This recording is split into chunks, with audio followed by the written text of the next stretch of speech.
Saking takutnya bahwa benda itu bukan benda yang halal untuknya gitu. Jadi begitulah ya teman-teman, berhati-hati ya dengan penggunaan eh, harta yang bukan harta kita gitu.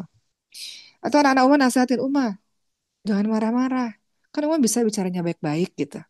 Jadi kadang-kadang kita dapat nasihat dari orang yang lebih kecil dibanding dengan kita, atau mungkin orang eh, yang kita nggak kaget mendapatkan nasihat dari mereka. Kalau mau jadi orang yang baik, lihat siapa yang ngomong teman-teman semua. Bukan lihat dari orangnya, tapi lihat siapa yang bicara gitu. Kita bisa dapat nasihat banyak dari siapapun.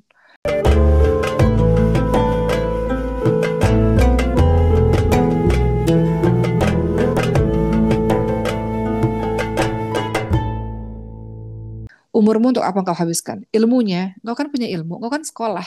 Teman-teman kan sekolah. Teman-teman punya ilmu agama pun punya ilmu dunia kan. Seseorang berilmu, semakin berilmu seseorang, semakin dia takut kepada Allah Subhanahu wa taala. Maka ilmunya barokah nggak? Ilmu barokah itu apa? Semakin kau belajar, semakin kau cerdas, semakin kau takut pada Allah. Orang berilmu itu semakin dia berilmu, semakin takut kepada Allah Subhanahu wa taala. Gitu.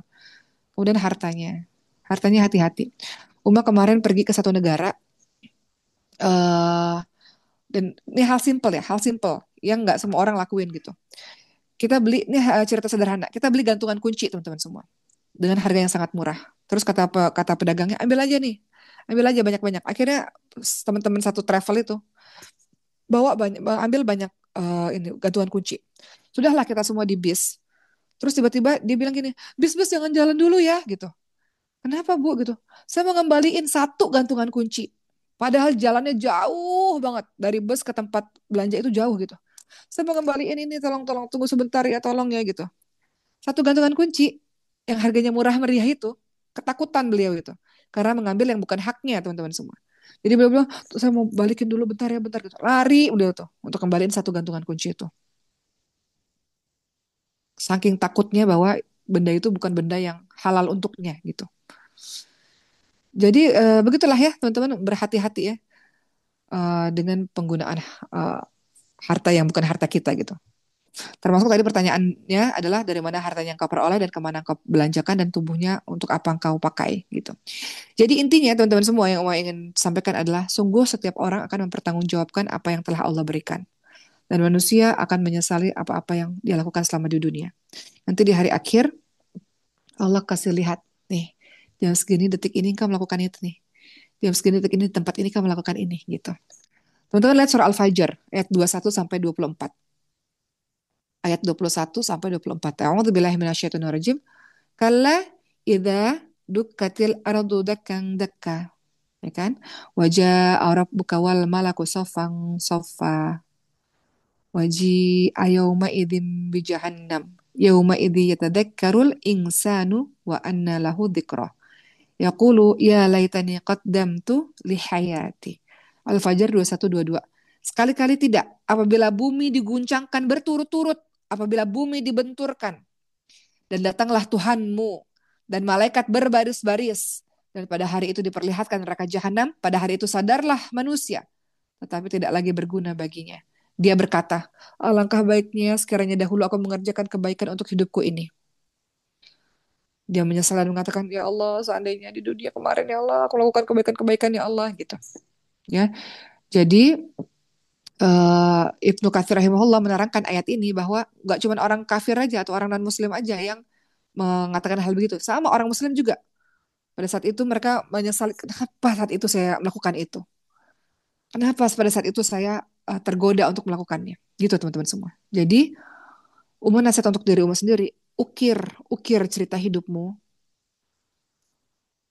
dalam keadaan yang terang gitu, dalam keadaan yang bersih gitu. Setiap orang punya masa lalunya masing-masing, punya ceritanya masing-masing, punya kehidupan yang kelamnya masing-masing, punya. Tapi momentum Ramadan tahun ini, mudah-mudahan Allah bantu menjadi orang lebih taat, menjadi orang lebih baik. Mau istiqomah lagi dengan Qur'annya, mau istiqomah lagi dengan tahajudnya, mau khusyuk lagi doanya, mau lembut hatinya gitu. Minta sama Allah SWT. Nah sekarang mau ingin menyampaikan adalah bagaimana cara kita bisa mengevaluasi diri kita, introspeksi diri. Kalau mau jadi orang baik, itu harus introspeksi dulu, supaya tahu kesalahannya ada di mana, apa yang harus saya lakukan gitu. Bagaimana caranya kita introspeksi diri, bagaimana caranya kita mengevaluasi diri, bagaimana caranya kita menghisap diri, menghitung-hitung diri. Jadi hari-hari itu sibuk, bukan sibuk cari-cari kesalahan orang lain, tapi sibuk sibuk sibuk tentang diri sendiri. Bagaimana cara kita jadi orang yang lebih baik dari hari ke hari? Pertama, jangan menutup diri dari nasihat orang lain. Jangan menutup diri dari nasihat orang lain. Seseorang bisa berubah, seseorang bisa lebih baik, kita bisa mengintrospeksi diri kita kalau ada orang yang nasehatin kita. Kalau ada orang yang memberikan masukan kepada kita. Gitu teman-teman semua. Jadi jangan menutup diri dari nasihat orang lain. Em, Uma tadi cerita ya di Zoom sebelumnya, Kak. Sebelum ini Uma ada ceramah tadi. Uma cerita bahwa Uma juga manusia biasa ya. Pernah sedih, pernah nggak tahu harus ngapain gitu. Akhirnya Uma minta nasihat sama teman Uma. Nasihatin saya dong, saya harus gimana gitu. Beliau kasih ayat, kasih Quran, kasih hadis. Terus Uma bilang, iya saya udah tahu sih ayat itu. Saya udah tahu hadis itu. Saya udah tahu ayat itu. Saya udah tahu hadis itu. Saya udah tahu kisah itu gitu. Semua yang dia omongin Uma tahu gitu.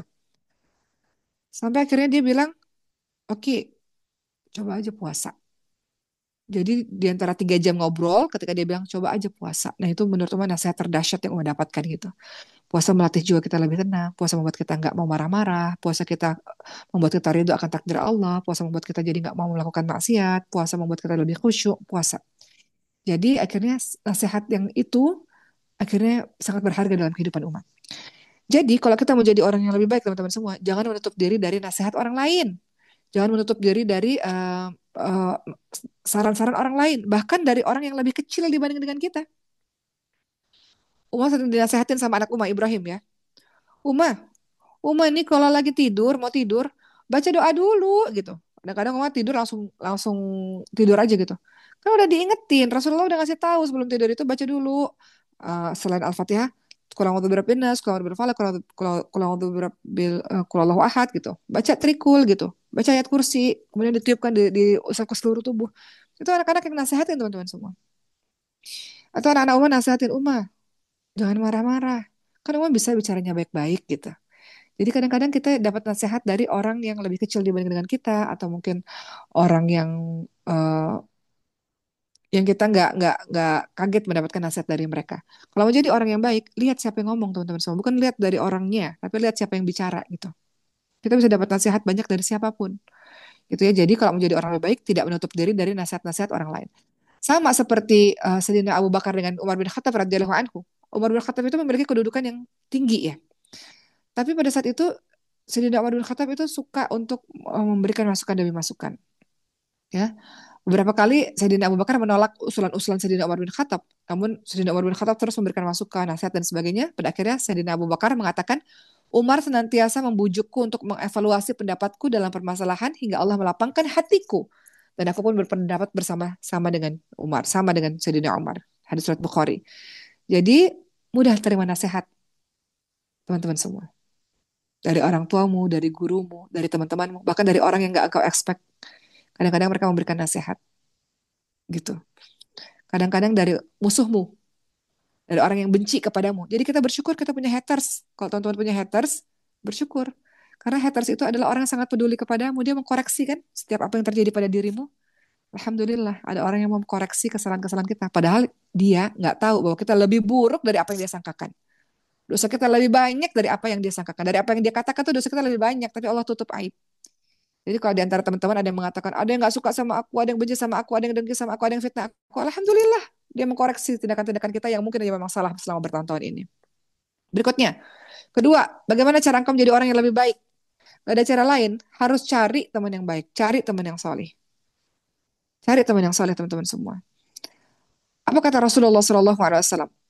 Teman yang baik itu akan ngingetin pada kebaikan. Rasulullah mengatakan begini, sesungguhnya aku hanyalah manusia biasa sama seperti kalian. Aku lupa sebagaimana kalian lupa. Oleh karenanya kalau aku lupa ingetin aku ya gitu. Ya jadi kalau bergaul dengan orang-orang saleh itu kita bisa dapat budaya saling nasihat menasehati teman-teman semua. Contoh, Umayyah di kelas ini lagi istirahat itu semuanya Quran lagi, Quran lagi, Quran lagi. Kalau enggak semakin dong Quran aku gitu. Kalau lagi istirahat kuliah tuh ya. Atau tiba-tiba ada yang di pojokan lagi ngafalin Quran gitu. Akhirnya kan kita jadi malu sendiri gitu. Waduh, teman-temannya semuanya Quran. Masa aku kebanyakan ngobrol ke sana kemari gitu. Jadi ngobrolnya jadi terbatas. Ngobrol untuk hal-hal yang penting. Sisanya balik Quran lagi, balik Quran lagi. Syahrul Ramadan, syahrul Quran, syahrul tilawah. Kurangi pembicaraan yang nggak penting. kurangi kegiatan-kegiatan yang nggak penting, kumpul-kumpul yang nggak penting, sibuk dengan Quran. Syahrul tilawah, syahrul Quran. Jadi balik lagi untuk menjadi orang yang baik, bersahabat dengan orang-orang yang saleh supaya terciprat, tertanam perilaku yang baiknya mereka untuk kita. Mereka itu cermin ya, cermin bagi diri kita sehingga mendorong kita untuk melakukan perbuatan-perbuatan yang baik. Dalam hadis surat Abu Dawud dikatakan, jika Allah menghendaki kebaikan, kebaikan bagi diri seorang pemimpin, maka Allah akan memberinya seorang pendamping atau pembantu yang jujur dalam mengingatkan jika dirinya lalai dan membantu jika dirinya ingat. Kalau Allah menghendaki kebaikan bagi dirimu, maka Allah akan memberikan engkau pendamping atau sahabat atau teman yang akan mengingatkanmu jika engkau lalai dan akan membantumu, ya. Maka bersyukurlah kalau bertemu dengan teman-teman soleh kayak gitu, ya. Bersyukur kalau ketemu sama teman-teman yang soleh. Nggak semua orang tuh. Ada orang mengatakan begini, dosa-dosa dia, udahlah urusan-urusan dia, dia juga udah gede kok, ngapain aku ingat-ingatin? Salah. Islam itu adalah agama nasihat. Wal 'asr innal insana lafi khusr illa alladziina aamanu wa 'amilus shalihat wa tawassaw bil haqq wa tawassaw bis sabr. Demi masa manusia berada dalam kerugian kecuali mereka yang beriman beramal soleh saling menasihati dalam kebaikan dan saling menasihati dalam kesabaran. Saling menasihati dalam kebenaran dan kesabaran gitu. Jadi nggak salah tuh kalau kita bergaul sama orang, dia bilang, udahlah, udah sama-sama gede ini, yang bikin dosa dia yang bertanggung jawab sama Allah. Dia nggak peduli, dia nggak sayang padamu. Tapi kalau engkau berteman dengan orang-orang salih, dia akan ngingetin engkau, walaupun tanpa menggurui, dia akan ngingetin dirimu. Gitu ya teman-teman semua. Dan ketiga, bagaimana caranya untuk menjadi diri yang lebih baik? Menyendiri. Di antara 24 jammu itu engkau harus ada waktu sendiri untuk muhasabah. Sendiri untuk muhasabah. Apa kata Sayyidina Umar bin Khattab? Koreksilah diri kalian sebelum kalian dihisap dan berhiaslah dengan amal solih pada hari yang akan di pagelaran agung ya, yang akan ditunjukkan pada hari kiamat kelak, yang akan bermanfaat untuk hari kiamat kelak. Hadis surat Tirmidzi. Koreksilah diri kalian sebelum kalian dihisap. Jadi ada waktu dalam satu hari teman-teman diem di atas sejadah, teman-teman ngerenungin. Ya Allah hari ini berkata kasar pada orang tua. Ya Allah hari ini mengatakan kata-kata yang menyakiti hati seseorang. Ya Allah, hari ini aku marah, ya Allah. Penuh dengan kebencian, marah, dan dendam, ya Allah. Jadi introspeksi diri, teman-teman semua. Teman-teman tahu kan sebuah kisah yang sangat terkenal. Kisahnya berbunyi begini. Kata Rasulullah bergabung bersama dengan para sahabat. Kata Rasulullah, dia penghuni surga. Hari kedua Rasulullah bilang, dia penghuni surga. Hari ketiga Rasulullah bilang, dia penghuni surga. Sampai seorang sahabat penasaran, siapa dia? Kenapa Rasulullah bilang dia penghuni surga? Akhirnya Rasulullah, seorang sahabat Rasul, nginep di rumah orang itu. Ternyata ibadahnya biasa-biasa aja, ngerjain yang wajib-wajib aja. Tapi ternyata ada satu kebiasaan yang dia lakukan yang nggak semua orang lakukan. Yaitu sebelum dia tidur, dia katakan, ya Allah, aku meminta ampun atas semua kesalahanku dan aku memaafkan semua kesalahan orang yang pernah menyakiti hatiku. Jadi hatinya damai, tenang, bersih, bersih hatinya. Gak ada marah, dendam, iri, dengki, benci, gak ada, gak ada. Bersih hatinya, ya. Kemudian dia mengkoreksi seharian ini aku berbuat salah pada ini, pada itu. Aku nggak menepati janji. Dia mengkoreksi dirinya sehingga dia tidur dalam keadaan hati yang bersih dan bangun dalam keadaan yang sudah bersemangat untuk melakukan amal kebaikan. Jadi kata Sayyidina Umar bin Khattab, koreksi dirimu sebelum kalian dihisap. Jangan cari-cari kesalahan orang lain, cari-cari kesalahan dirimu sendiri. Ya, di riwayat lain dikatakan hamba tidak dikatakan bertakwa hingga seorang hamba tidak dikatakan bertakwa hingga dia mengkoreksi dirinya sebagaimana dia mengkoreksi rekannya. Ya, seorang hamba tidak dikatakan bertakwa sehingga dia mengkoreksi dirinya sebagaimana dia mengkoreksi temannya. Pandai kita mengkoreksi orang lain. Pandai kita nyari-nyari kesalahan orang lain. Padahal diri kita sendiri jauh lebih banyak kesalahan dibanding dengan orang lain tersebut. Apa sih manfaat kita muhasabah diri, manfaat kita introspeksi diri, ya. Kalau teman-teman punya kebiasaan tiap hari kan menjadi orang lebih baik nih, tiap hari mengkoreksi diri. Apa manfaat kita mengintrospeksi diri, mengevaluasi diri? Pertama, musibah terangkat dan hisab akan diringankan. Sebelum kita dihisab, kita hisab dulu, hitung-hitung dulu. Aduh, kesalahanku yang ini, yang ini, yang ini. Ternyata manfaatnya adalah musibah-musibah terangkat dan hisab akan diringankan. Kata Sayyidina Umar bin Khattab radhiyallahu anhu, sesungguhnya hisab pada hari kiamat akan menjadi ringan hanya bagi orang yang selalu menghisap dirinya saat hidup di dunia. Sesungguhnya perhitungan pada hari kiamat akan menjadi ringan hanya bagi orang yang selalu menghitung dirinya pada saat dia hidup di dunia. Ya, maka introspeksi diri malam-malam, mikirin ya Allah hari ini aku berbuat ini, berbuat itu ya Allah gitu. Introspeksi diri. Ya. Berikutnya teman-teman semua, Apa sih manfaat ya? Tadi tadi kita sudah bahas cara-caranya. Nah, sekarang kita bahas manfaatnya. Manfaatnya kalau kita menjadi orang yang memang suka mengkoreksi diri itu apa? Kita punya hubungan yang baik di antara sesama manusia. Ada orang begini teman-teman semua. Pernah nggak punya cerita atau punya kisah? Kalau kita ngingetin orang, dia bilang gini, ya ini watak saya memang begini. Ya saya nggak bisa berubah, emang kayak gini. Dia orang yang nggak mau berubah. Dia orang yang nggak mau dengar nasihat. Atau kita sendiri, ya saya mau begini. Terima-terima enggak ya udah gitu. Watak saya memang kayak gini. Mudah-mudahan kita dijauhkan dari orang-orang begitu. Dan mudah-mudahan kita dijauhkan dari sifat yang begitu.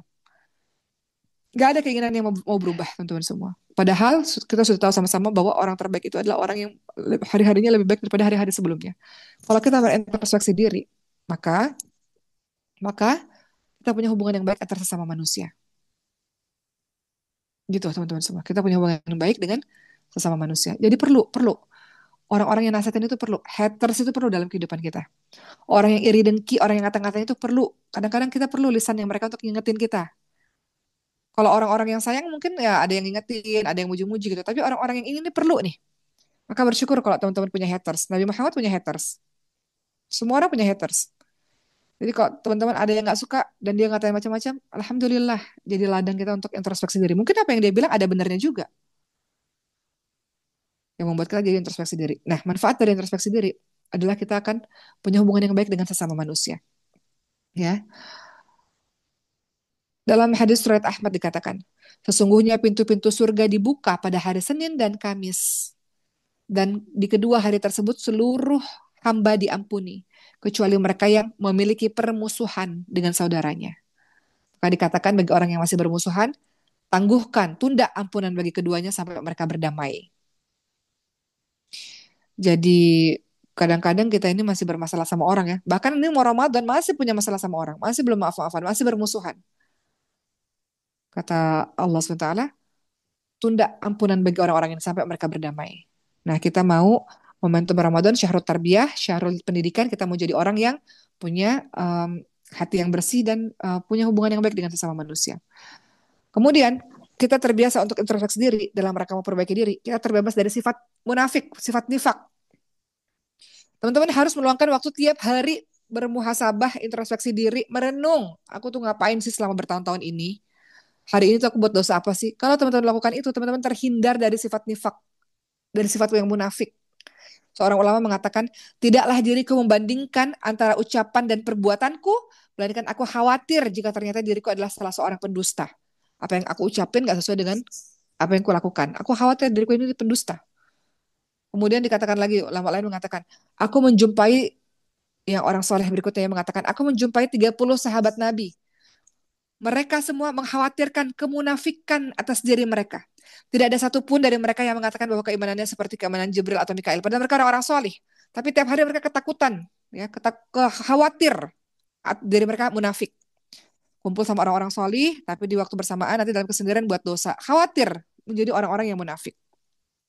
Dikatakan mereka khawatir karena telah memiliki umur yang panjang, dan mereka melihat berbagai kejadian yang tidak mereka ketahui dan mereka tidak mampu ingkari sehingga mereka khawatir jika mereka menjadi seorang penjilat dengan sikap diamnya misalnya. Intinya ketika teman-teman berintrospeksi diri, teman-teman mikir, aku munafik gak ya gitu. Jujur sama diri sendiri, aku ini munafik gak ya? Jangan-jangan aku orang munafik nih. Apa yang aku omongin gak sesuai dengan apa yang aku lakukan. Jangan-jangan aku munafik nih. Hari ini ngumpul sama orang-orang soleh, malam buat maksiat ketika masa kesendirian. Gitu. Jadi intinya adalah kalau mau jadi orang yang lebih baik nasihat buat diri umat sendiri, seorang muslim sepatutnya mengakui bahwa dirinya berdosa, dirinya penuh salah, dirinya pernah berbuat maksiat, dan pengakuan dosa ini adalah menjadikan dia introspeksi diri dan menjadikan dia bertobat dari kesalahan-kesalahannya. Insya Allah. Bulan suci Ramadan, syahrul maghfirah, bulan yang penuh dengan ampunan. Bulan yang penuh dengan ampunan dari Allah SWT. Maka jadikan momentum Ramadan ini membuat diri kita menjadi lebih baik daripada sebelumnya. Terakhir dari Ummah pada hari ini untuk teman-teman semua. Terakhir dari Ummah untuk teman-teman semua, syahrul Ramadan, syahrullah, syahrul Quran, syahrul tilawah, syahrul rahmah, syahrul maghfirah, syahrul siyam, syahrul sabr, syahrul tarbiyah, syahrul jud, bulan yang penuh dengan kedermawanan. Itu semua nama dari bulan suci Ramadan. Maka hari ini kita sama-sama belajar bahwa mudah-mudahan di bulan suci Ramadan ini kita diberikan kemampuan maksimal untuk bisa mengerjakan yang sunnah-sunnah, Kejar teman-teman semua. Kemarin-kemarin tuh udah terlalu lalai. Jadi kejar di Ramadan ini, kejar ke di Ramadan ini untuk mendapatkan predikat sebagai orang yang bertakwa dan meraih kemenangan insya Allah. Begitu, sekian dari Uma. Mudah-mudahan singkat tapi ada manfaatnya buat teman-teman semua. Semangat ya. Semoga Allah angkat kejenuhan kalian dalam belajar Quran. Allah angkat kemalasan kalian dalam belajar Quran. Kadang-kadang kita ngantuk kan, teman-teman ngantuk kan. Mudah-mudahan Allah kuatkan dan Allah bantu di Ramadan ini dengan hati-hati kita yang bersih, hati-hati kita yang penuh semangat, insya Allah berkumpul dengan orang-orang saleh. Dan hari ini spirit bagi teman-teman di luar yang ngelihat kalian semua para penghafal Quran, yang istiqomah dengan Qurannya. Makasih yang udah menginspirasi orang-orang di luar sana untuk bisa ngelihat kalian dan berkumpul bersama dengan kalian. Mereka termotivasi untuk juga bisa menjadi seperti kalian teman-teman semua. Dan kalian yang jadi contoh yang terbaik juga insya Allah. Terima kasih sekian dari Uma. Selamat menjalankan ibadah puasa. Malam ini Uma sudah tarawih. Dan semoga hati kita penuh dengan kebahagiaan untuk lebih dekat kepada Allah SWT. Uma serahkan kembali kepada MC. Terima kasih semuanya.